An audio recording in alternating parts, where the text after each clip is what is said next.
আজি আমি আলোচনা কৰিম দ্বাদশ শ্ৰেণীৰ অসমীয়া পাঠ্যপুথিৰ চতুৰ্থটি চেপ্টাৰ হস্তিবিদ্যাৰ্ণৱ পুথি। এই চেপ্টাৰটো লিখিছে ডক্টৰ সূৰ্য কুমাৰ ভূঞা।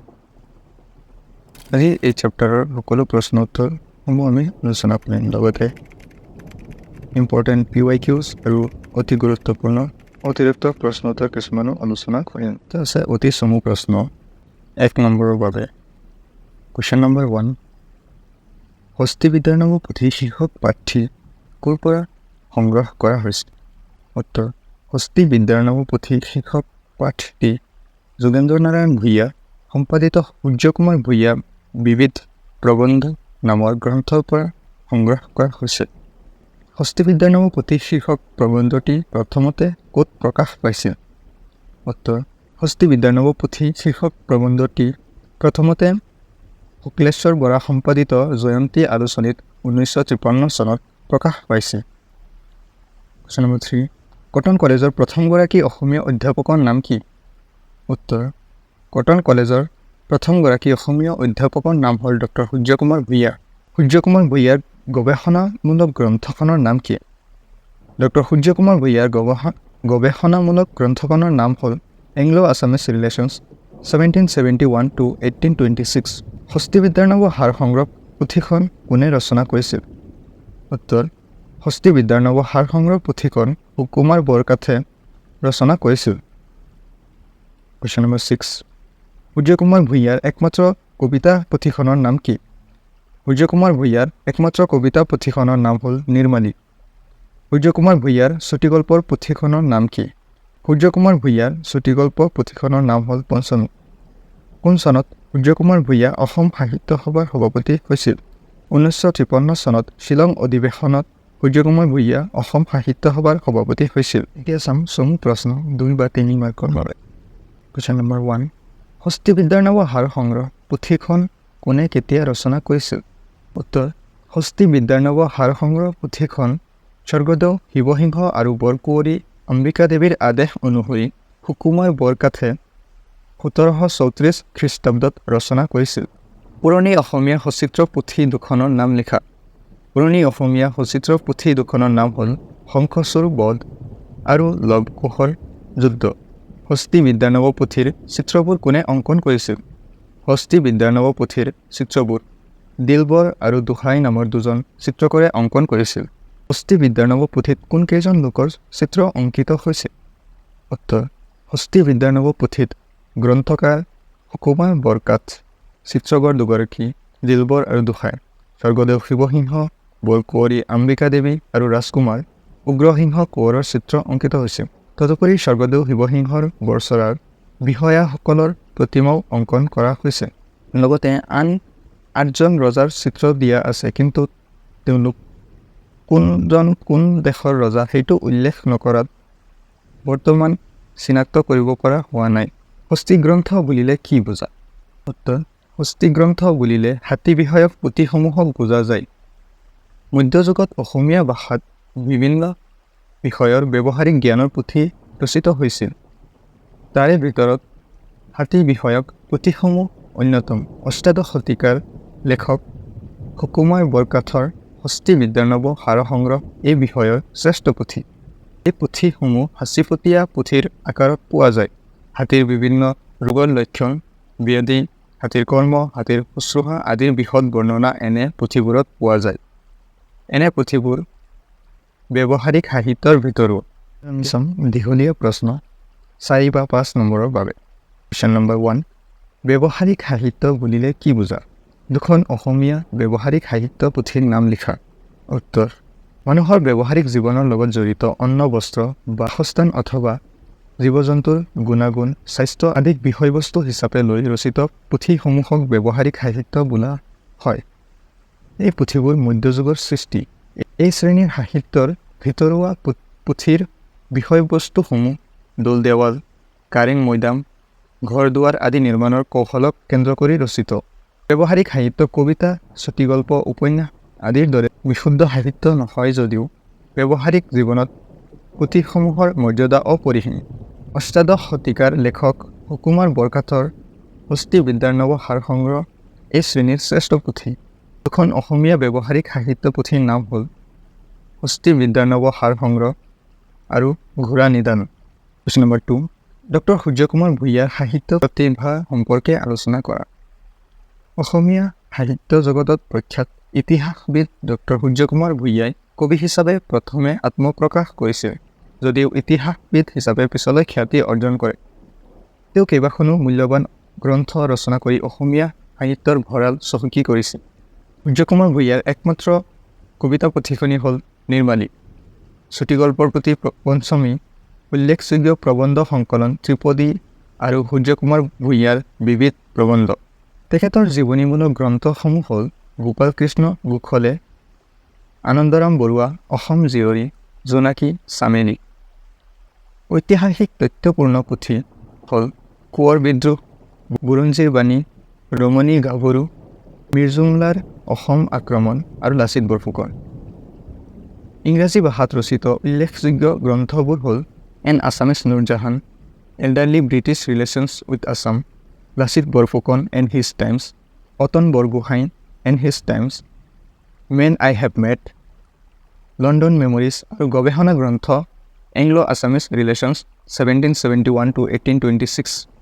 ইয়াৰ উপৰিও তেওঁ কেইবাখনো বুৰঞ্জী পুথি সম্পাদনা কৰিছিল। এনেদৰে ডক্টৰ সূৰ্যকুমাৰ ভূঞাই অসমীয়া সাহিত্য জগতলৈ বহুতো পুথিৰে অৱদান আগবঢ়াই গৈছে।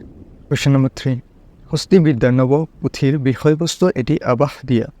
ডক্টৰ সূৰ্যকুমাৰ ভূঞাদেৱৰ হস্তিবিদ্যাৰ্ণৱ পুথি শীৰ্ষক পাঠটি হস্তিবিদ্যাৰ্ণৱ পুথিৰ বিষয়বস্তুৰ বৃহৎ আলোচনা দাঙি ধৰিছে।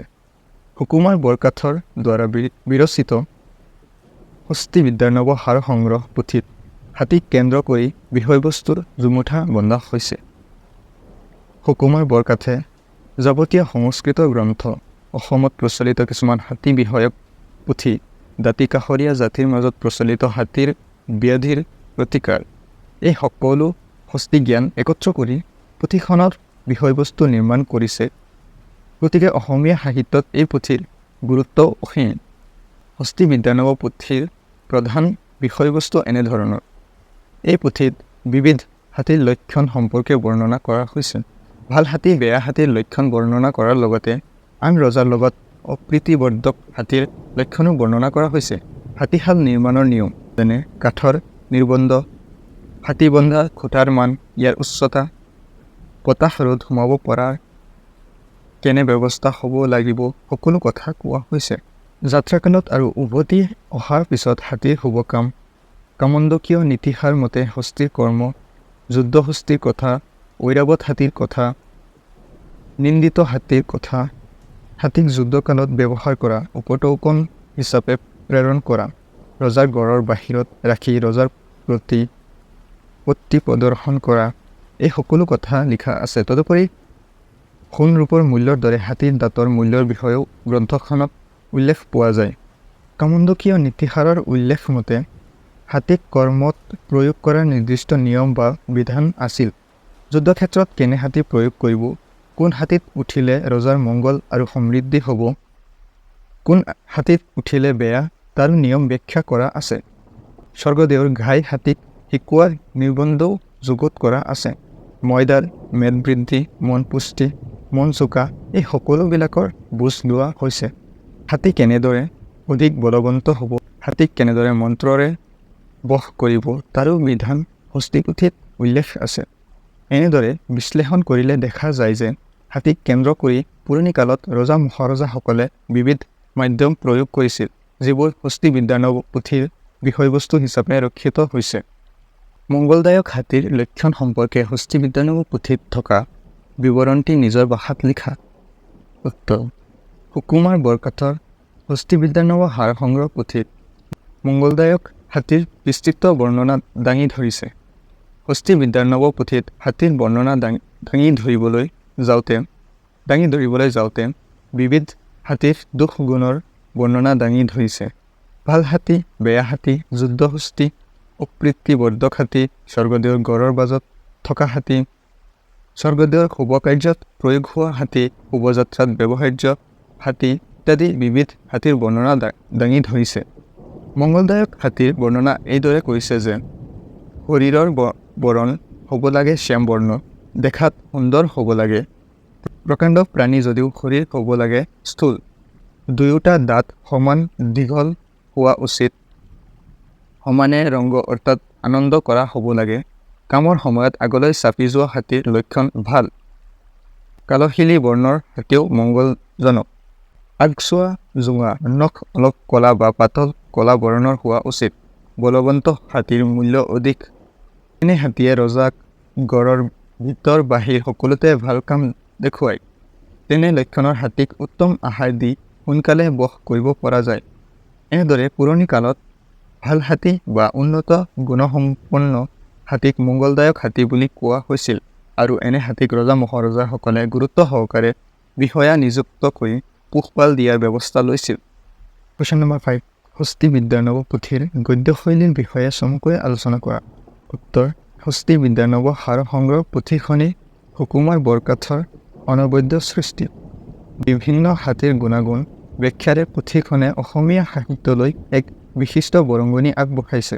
গদ্যত ৰচিত পুথিখনিৰ ৰচনাশৈলী উজগুণ সম্পন্ন।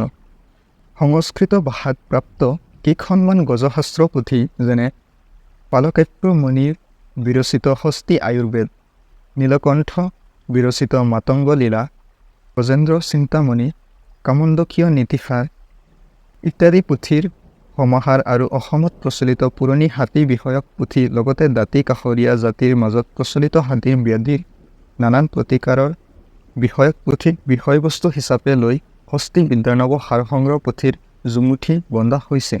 এই গ্ৰন্থৰ পুথিৰ ভাষা গদ্য, প্ৰশস্তি অক্ষৰ ভাষা সংস্কৃত গ্ৰন্থি।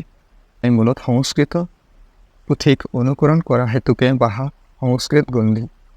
আনহাতে দাঁতি কাষৰীয়া অঞ্চলসমূহৰ পৰা আহৰণ কৰা পুথিৰ জ্ঞানে সৰল অসমীয়া ভাষাৰ নিদৰ্শন দাঙি ধৰিছে। সাধাৰণ শ্ৰেণী মানুহৰ মুখত ভাষাৰ ঠাঁচো দেখা যায়। বিশ্লেষণ কৰি চালে দেখা যায় যে হস্তিবিদ্যাৰ্ণৱ পুথিত ভাষা এফালে সংস্কৃত গ্ৰন্থি আৰু গভীৰ, আনহাতে সহজ সৰল। অসমীয়া সাধাৰণ মানুহে বুজিব পৰাকৈ বাক্যৰ গাঁথনি তেনেই সৰল। মুঠতে হস্তিবিদ্যাৰ্ণৱ পুথিৰ গদ্যই পুথিখনিৰ মৰ্যাদা বহুগুণে বৃদ্ধি কৰিছে। আমি চাম অতিৰিক্ত প্ৰশ্ন উত্তৰসমূহ। কুৱেশ্যন নম্বৰ 1, হস্তিবিদ্যাৰ্ণৱ পুথি পাঠটোৰ লেখক কোন? উত্তৰ: হস্তিবিদ্যাৰ্ণৱ পুথি পাঠটোৰ লেখক হ'ল ডক্টৰ সূৰ্যকুমাৰ ভূঞা। 2, হস্তিবিদ্যাৰ্ণৱ পুথিখন 1976 চনত কোনে ছপা ৰূপ দি প্ৰকাশ কৰিছিল? উত্তৰ: হস্তিবিদ্যাৰ্ণৱ পুথিখন 1976 চনত অসম প্ৰকাশন পৰিষদে ছপা ৰূপ দি প্ৰকাশ কৰিছিল। অষ্টাদশ শতিকাৰ ব্যৱহাৰিক সাহিত্যৰ শ্ৰেষ্ঠ পুথিখনৰ নাম কি? অষ্টাদশ শতিকাৰ ব্যৱহাৰিক সাহিত্যৰ শ্ৰেষ্ঠ পুথিখনৰ নাম হ'ল হস্তিবিদ্যাৰ্ণৱ সাৰ সংগ্ৰহ। জয়ন্তী আলোচনীৰ প্ৰথম সম্পাদক কোন আছিল? জয়ন্তী আলোচনীৰ প্ৰথম সম্পাদক আছিল ৰঘুনাথ চৌধুৰী। হাতীৰ বিষয়ে অসমৰ কোন কোন জাতিৰ মানুহে ভালকৈ জানিছিল? হাতীৰ বিষয়ে অসমৰ খামতি, চিংফৌ, নৰা, ফাকিয়াল আৰু মৰাণ আদি জাতিৰ মানুহসকলে ভালকৈ জানিছিল। মধ্যযুগত ৰচিত উল্লেখযোগ্য সচিত্ৰ পুথিসমূহ কি কি? মধ্যযুগত ৰচিত উল্লেখযোগ্য সচিত্ৰ পুথিসমূহ হ'ল হস্তিবিদ্যাৰ্ণৱ সাৰ সংগ্ৰহ, শংকৰচূড় বধ, ধৰ্মপুৰাণ, লৱকুশৰ যুদ্ধ, গীত গোবিন্দ, বনমালীদেৱৰ চৰিত্ৰ আৰু সচিত্ৰ ভাগৱত। পাঠত উল্লেখিত সংস্কৃত ভাষাত ৰচিত হস্তিগ্ৰন্থসমূহ কি কি? পাঠত উল্লেখিত সংস্কৃত ভাষাত ৰচিত হস্তিগ্ৰন্থসমূহ হ'ল পালকাপ্য মুনিৰ বিৰচিত হস্তি আয়ুৰ্বেদ, নীলকণ্ঠ বিৰচিত মাতংগ লীলা, তাঞ্জোৰত থকা অসম্পূৰ্ণ সংস্কৃত পুথি আৰু গজেন্দ্ৰ চিন্তামণি।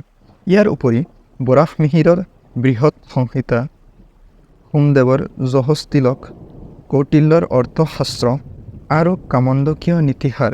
হস্তিবিদ্যাৰ্ণৱ পুথিখনৰ চিত্ৰসমূহ চাই ভাৰতৰ কোন কোন খ্যাতনামা ব্যক্তিয়ে প্ৰশংসা কৰি গৈছে?